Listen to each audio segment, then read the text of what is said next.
la- Last week we spoke about Noach. That was the portion. This week is Lech. So a fascinating thing. Last week was all about the flood and Noah being saved together with his kids and his wife and he had. It's interesting. He had problematic kids. He wasn't the only one who. We're not the only ones, I should say, who have issues parenting. Noah had real trouble, according to the Medrash. Noah's kid Ham not only just saw him naked, but he sexually abused him. So, tale as old as time. But not going there right now because that's not the purpose. The Torah tells us at the very end of Noach that that there's a fellow by the name of Nochar who gave birth to at 29 years old to Terach, and Terach gave birth when he was 50 years old. He gave birth to 3 children. One of them called Avram. Doesn't say who Terach's wife is, and he says Avram got married, Lecha got married, etc. That's how the last week's Torah portion ends.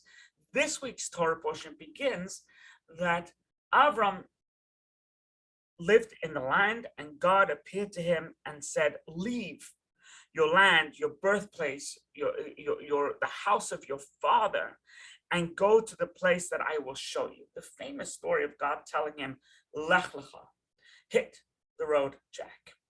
And the Torah adds one other interesting point, a couple of interesting points, but one of them was that Avram was 75 years old.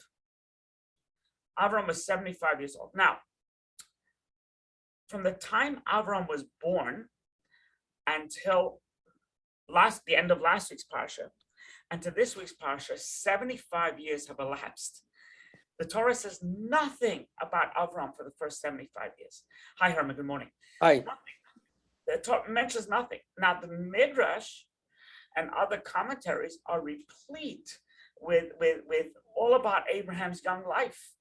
The Midrash tells us about a story of Abraham when he was 3 years old, and he was looking up at the heavens, and he said to himself, "There's something. The sun is worthy to be worshipped, because the sun is so powerful, and it's this energy orb."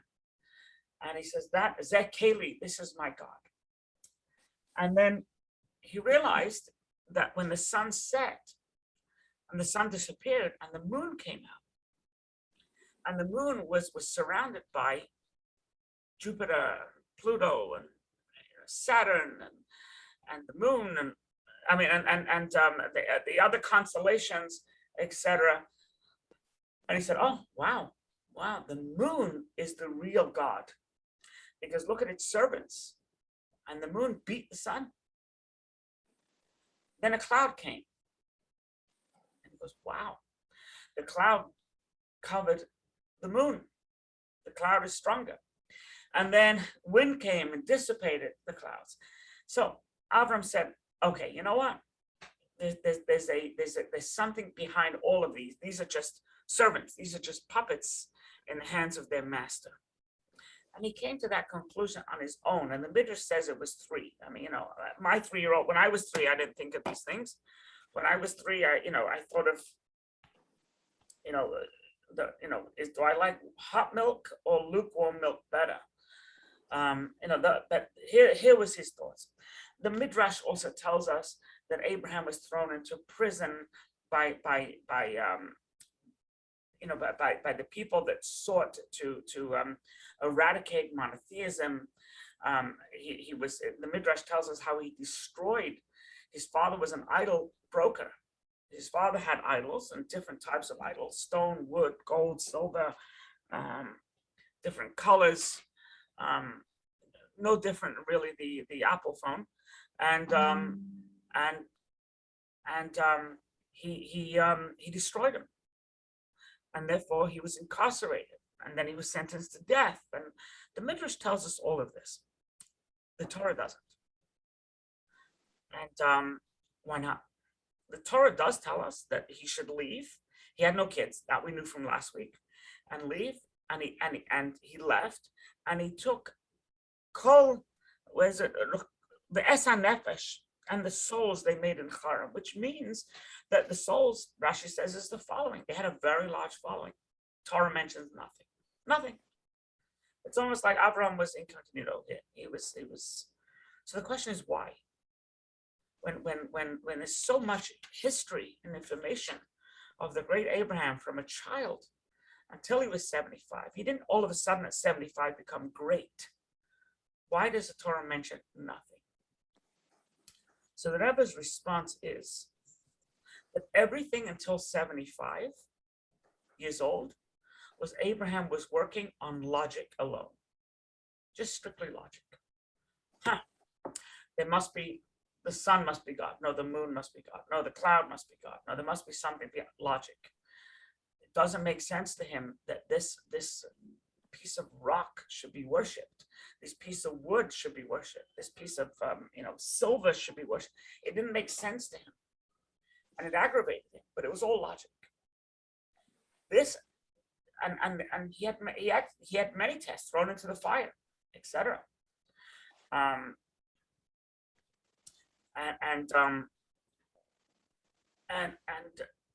here was the first test of faith that was transcended logic. And so the Rebbe says as follows: that when God told him at 75 years old, leave, look at the words, leave your land. Your land is, your land is where you're most comfortable. Your land, when a person gets displaced, they're not at their best. They can't accomplish. It doesn't make sense unless you're forced by anti-Semitism or by famine or by persecution. It doesn't make sense to leave. You don't just pick up and leave. Even persecution. Think of all the Jews that didn't leave Germany. Think about that, right? Think of all the Jews that didn't leave Russia, right? Because you don't leave. It doesn't make sense. Leave your birthplace. I mean, these are people he grew up with his entire life. Leave your father's house. His father was an elderly man. Just leave. Abandonment. Leave. To the place where I will show you. God didn't even give him a destination. There's one thing if God would have said, hey, Sachs, leave Dix Hills. I want you to go to the Virgin Islands. And it's going to be a beautiful place. It's going to be overlooking the ocean, right next to the Ritz. And this is where, I would say, okay, sounds good, God. But there wasn't even a destination. For all he knew, Abraham, he was going to Somalia. He was going to visit Ilan. And he left. That was transcendental. That was no logic at all. What that was faith, because it was actually not only not a benefit for him not to leave, but it was deleterious, because now he became a sojourner. Now he became a vagabond. Now he became a wandering Jew. But the Rebbe says, however, that is what made him the first Jew. Until 75 years old, he was a regular guy. Even his discussions and his following of monotheism was all based on logic. So he was like a guru that attracted people, no different than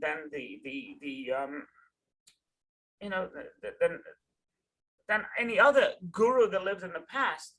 No different than Gandhi, who had a mission, who had something to share, the Dalai Lama, if you will. He was that. God told him to leave. My goodness, that was already faith, because it was completely illogical, and that's the point. And that's the lesson, is that we're taught that to be Jewish is not necessarily mean to be logical. Yes, Torah has a lot of logic. Yes, Torah has a lot of common sense. However, it doesn't matter if it does or it doesn't. Torah tells us to do something, we do it. And there are some aspects of Torah that doesn't make sense. It does not, just completely doesn't make sense. Right? There are some Torah aspects of Torah that do make sense. Right? So contemporary halacha that doesn't make sense, which has never made sense, was we're not allowed to mix wool and linen. In the same garment, we're not allowed to interweave wool and linen, or sew together wool and linen. You can't have a woolen suit that has linen threads to sew on a button. Why not? We don't know. You're allowed to have rayon and polyester. You're allowed to have wool and polyester. You're allowed to have silk and linen. You're allowed to have silk and polyester. You're allowed to have, cotton and polyester, cotton and wool, and cotton and linen. Wool and linen, all of a sudden, that's verboten, and it's terrible, and it's a biblical command. We don't know it, but we do it. The very first, and this is all the Rebbe's discussion, the very first halacha in the Code of Jewish Law, we're talking about we're talking about the Code of Jewish Law that begins from the moment we wake up until throughout the day. How to put on tefillin, what is mezuzah, how to go to the bathroom, how to make love, how what to do, what not to do, business, Shabbos, Yom Tif, sex, anything and everything. Right? The very first paragraph, the sentence, I should say, it says, Rabbi Yehuda ben Tema Omer. Rabbi Yehuda ben Tema says, do not be embarrassed of those who scoff. You're going to be asked to do things that don't make sense in the eyes of countrymen, in the eyes of the world. But you do it. And don't be embarrassed. Because you know why? This is above your logic. It's above your pay grade, if you will.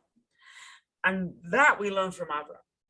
So Abraham, says the Rebbe, if you think about it, Abraham didn't just do God's bidding.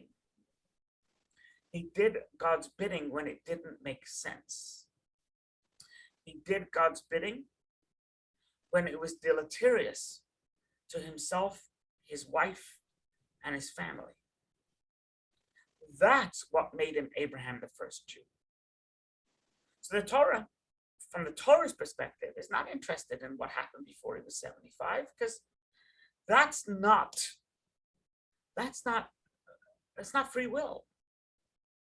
Logically, for it to make sense is not free will. Yeah, it makes sense, so I'll do it. God told him leave. It didn't make sense, and he still did it. As the Rebbe says in Yiddish, in that is where free will comes into play. It doesn't make sense. And that's the life of a Jew, by the way. That is a life of a Jew. I had a classmate who, I learned, I was brought up in England, and I went to grammar school, and and actually younger than my age, I took the O levels, then the A levels. These are basically, credited classes for the British Regents, if you will, that allows you to get into college. So I took O levels. A levels are already college level courses. I took a couple of those. I took all my O levels. I was only 14, but it was a good school. It was a Lubavitch school. It was a Hasidic school. But I'm coming to the United States. I went to school, and I went to high school, and I was way ahead of the high school, way ahead. And so sort of it didn't do anything for me. So I already had my certificates, my bona fides. So I studied in the stream of children that didn't go to high school. Right? I actually got my high school diploma from England. Did a couple of extra courses, and they sent it to me, including my Regents diploma, which was interchangeable. But there were children who did not study English at all. To me, I didn't do that to my kids. I felt it was wrong, to grow up illiterate and have to. But there were. So one of them was a classmate. His name was Pinchas.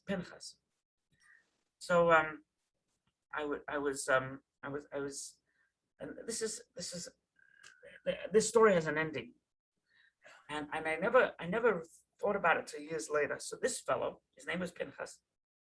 He was completely illiterate. He was sincere. He was like an Abraham. He studied all day. He didn't have a bad bone in his body. He was naive, right? He probably learned about the birds and the bees when he was 21 because he wasn't, he was so naive. Anyway, so we were on shlichus. We were in a foreign country studying for a couple of months, South Africa. He went to I went to Montreal, but this is before he went to South Africa. I'm sorry, it was in Montreal. So he went to South Africa, but we were in Montreal together. And somebody came in and sat down, and it was a fellow whose son had written him a letter. And the letter was a terrible letter. So he said, what do I do with this? He says, my son became observant. And what do I do with this? You guys are, in 1920s, all the same age as my son. You know my son.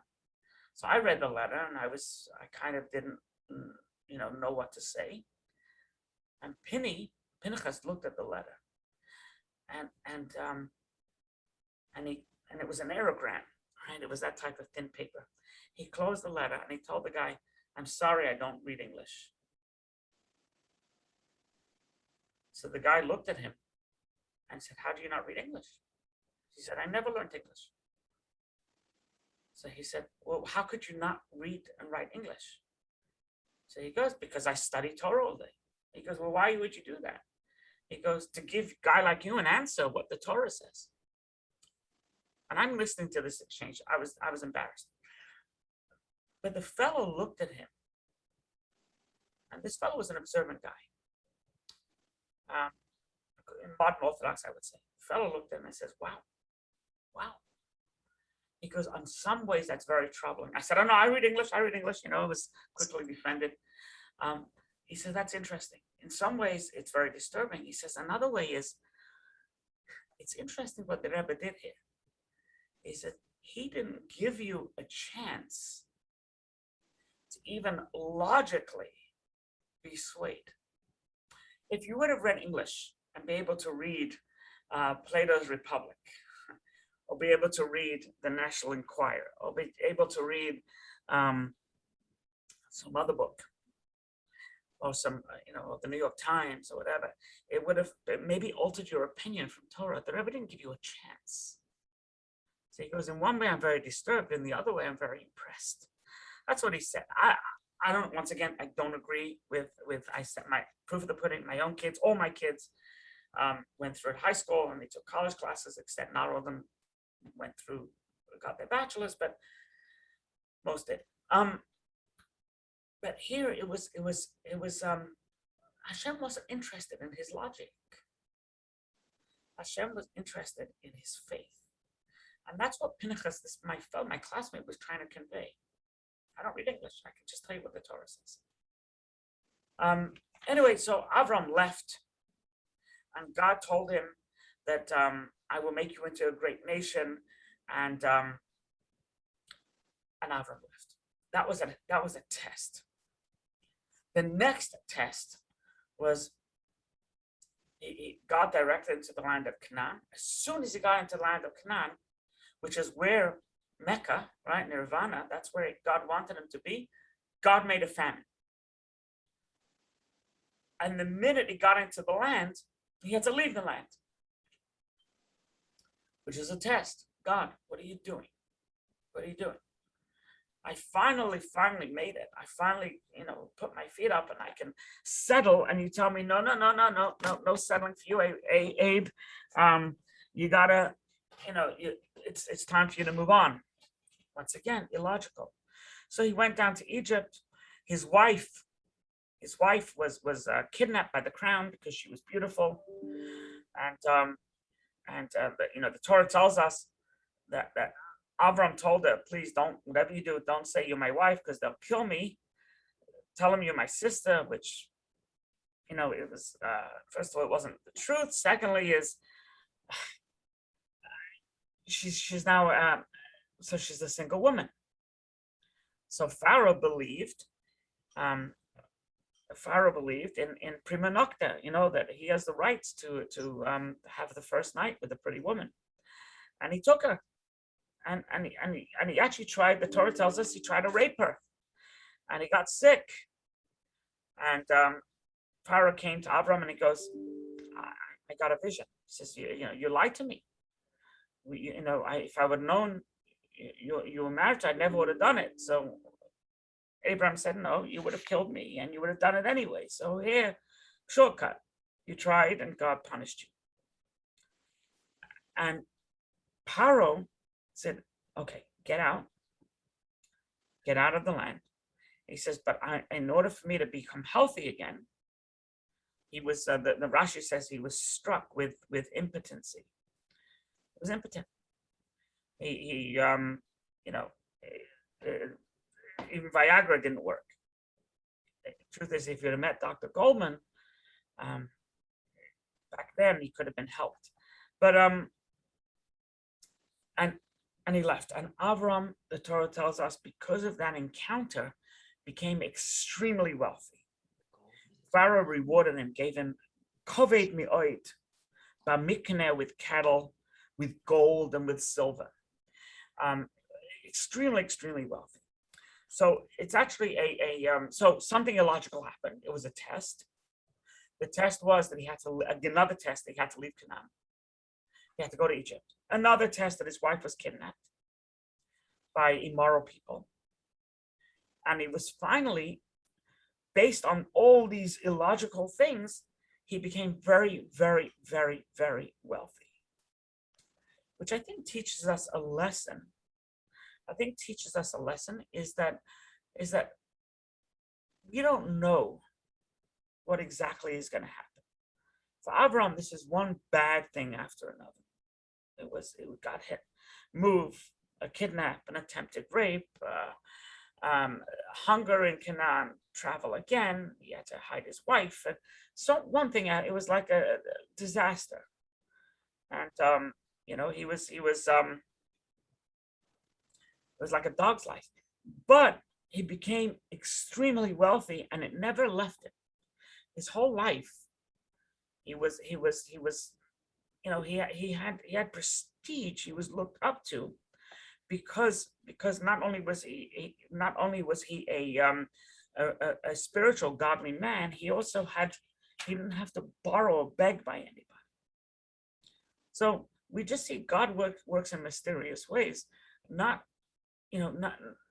everything is going to go up and up and up. Sometimes your life, it's going to go down in order for it to go up.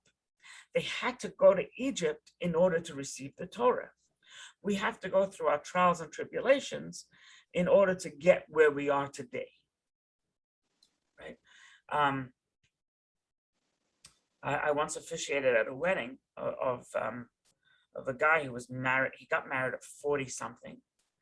And he was married for a couple of years and he got divorced. Then he got married for the second time at 49. And he married this woman who was 43, never married. And under the chuppah, she asked me, can I say something, please? Usually the bride, unless she's talking to the groom. So what she said was, I never got married. It was my childhood dream to get married. But I never met anybody that says, and I never got married. I always felt that my bashet, my intended, was out there. And then I had a period of time where I thought, okay, maybe I blew it. Maybe I don't have, maybe I'll never get married.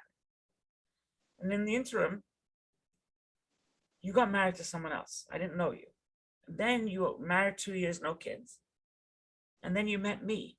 He says, if I would have met you before, you probably wouldn't have been my intended. You weren't ready for me. I wasn't ready for you.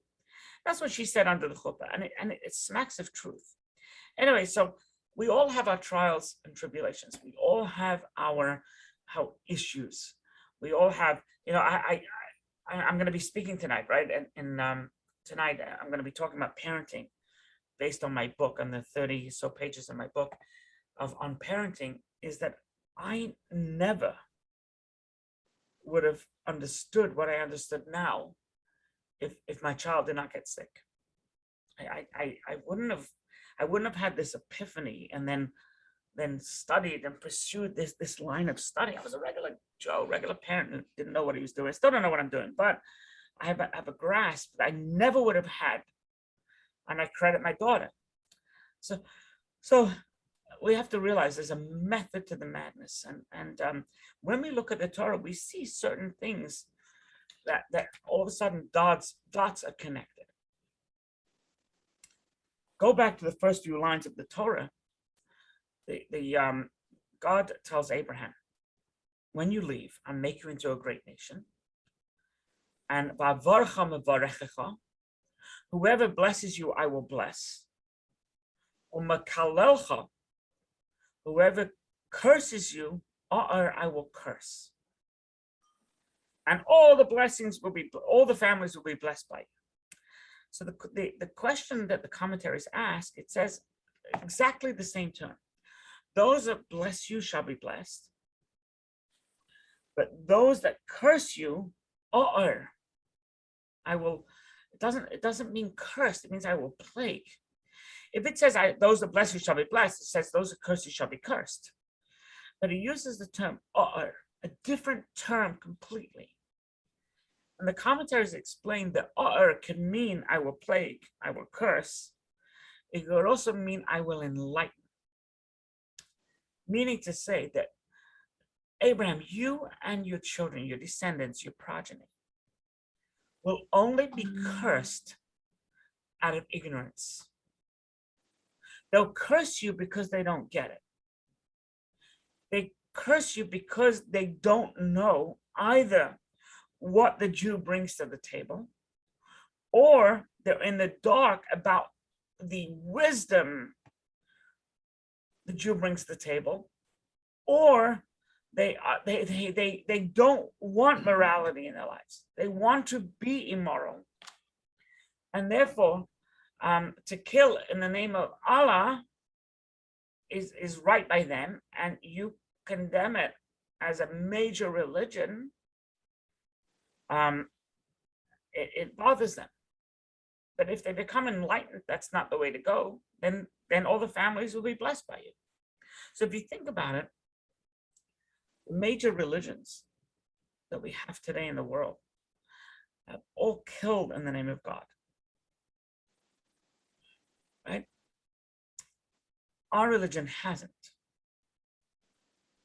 Right? Even when we came to Israel, Canaan, for the very first time, we were told, accept God, accept pay taxes and you can stay here. Commit to peace and you can stay here. We're not gonna kill you. You don't have to convert. Just be under our sovereignty. That's for the 7 nations, and that's how it's true today, even in Israel today. You're allowed to, in fact, a church or a mosque is protected even more than a synagogue is protected. Think of the security on the Temple Mount. Think of that. So it's because that's what we believe in. You don't have to. We're not going to kill you based on religion, and they don't want to hear that. Some don't want to hear that. So God wouldn't like. So the Torah then tells us after the Abraham got all his wealth and all his riches, etc. The next verse, right? He proceeded on his journeys, right? He was very laden with livestock, gold, silver, and cattle, etc. He proceeded on his journeys from the south to Bethel, to the tent where his tent had been at first. It's a very, very telling verse. So at first, he was in Bethel. Before he was in Israel in Bethel. There was a famine. There was a famine. And I'm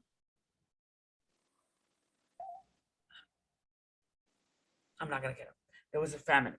And he had to go to Canaan. He was poverty. He had no poverty. He had no money. He left Egypt. He went back up. He had money. Where did he move to? He moved to the same neighborhood, The same neighborhood where he lived. The same neighborhood where he lived while he was impoverished. Many of us, there's this thing called upward mobility. So we live in the Lower East Side. Then when we get a little bit of money, prestige, we move to Brooklyn. Then upward mobility tells us that we got to leave Brooklyn, we got to go to Queens. Then we have to go to Northeast Queens. You know, the towers, right? Then we have to go to Nassau County, and then eventually you got to move to Dix Hills, and then Hamptons. Right? Abraham teaches us just because you're doing a little better doesn't mean you have to leave your community. Just because you made it doesn't mean you have to have a house in the Hamptons as well and a place in Palm Beach. Doesn't mean that. What he did, Abraham, was he remained where? In Beis El, in the house of God. That's what it means, Beis El, Bethel. Is that he was the same person, the same godly person, how he was with money, pre-money, BM, before money, post money, BCS, CS, before his current status to current status. He was the same person. He moved to Bethel. He remained in the neighborhood. He remained in the ghetto. And by the way, ghetto, I know ghetto has negative connotations, but ghetto is really, there's something to be said about the ghetto if you think about it. In the ghetto, what I mean by ghetto, it means you're surrounded by people of your same ilk, not necessarily status, same level of religiosity. It's very easy to go out to kosher restaurant. It's very easy to go buy your bread. It's very easy to find a shul. It's very easy to find a mikveh. It's very easy to buy your meat. It's very easy to find a class. Out when it's upward mobility and you move to a more rural area, it becomes more difficult. There's something to be said about a ghetto. Not a ghetto where the Nazis put us, but a ghetto where we are self-sustained. Right? Where we don't have to seek other forms of entertainment.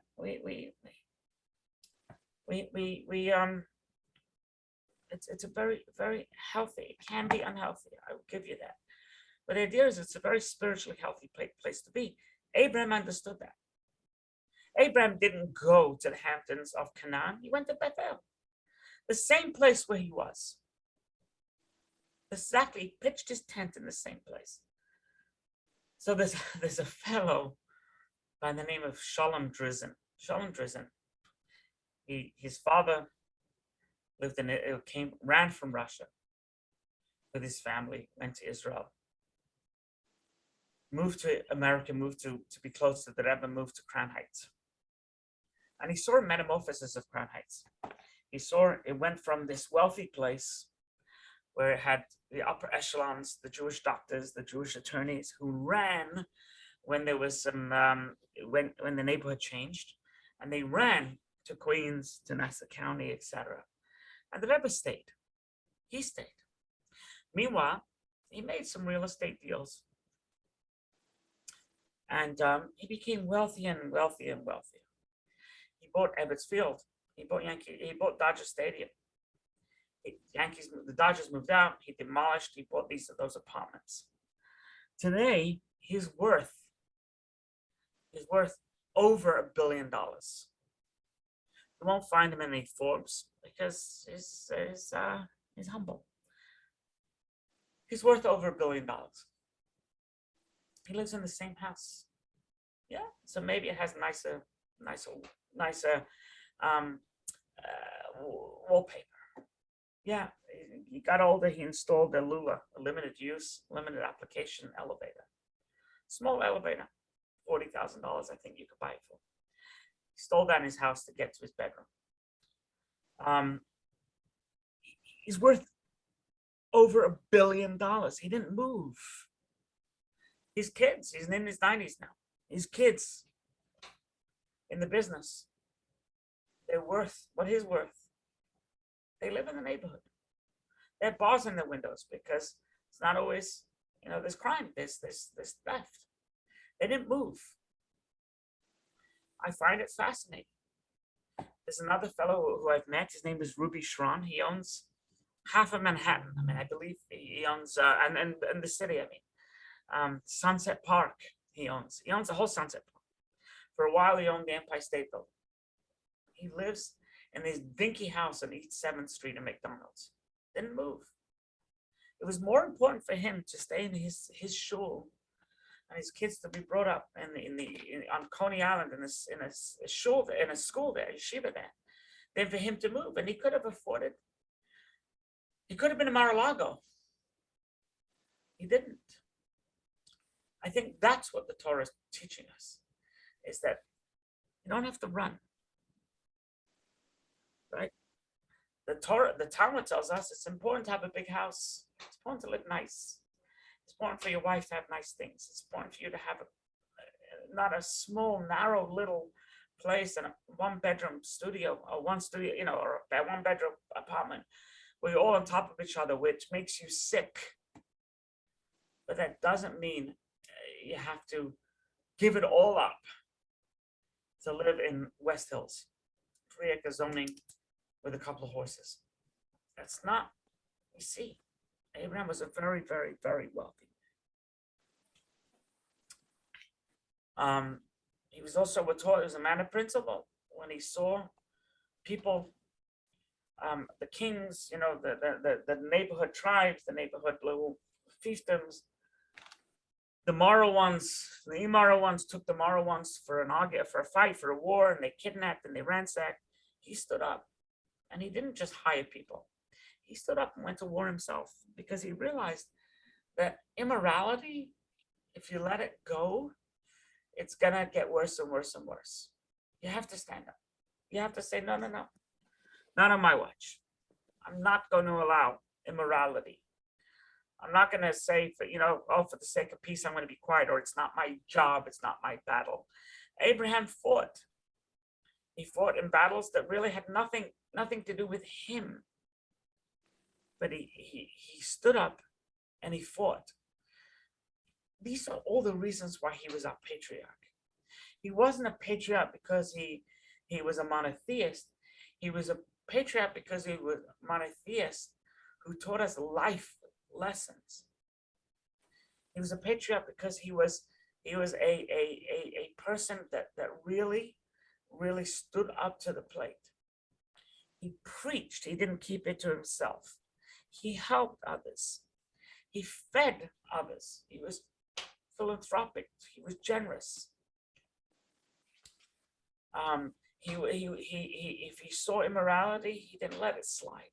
He stood up, etc., etc., etc. He was an involved person in his community. He wasn't a voyeur. He wasn't a person to say, what can I do? He was a true leader. And he put his money where his mouth was. This is why he was Abraham. And this is why she was Sarah.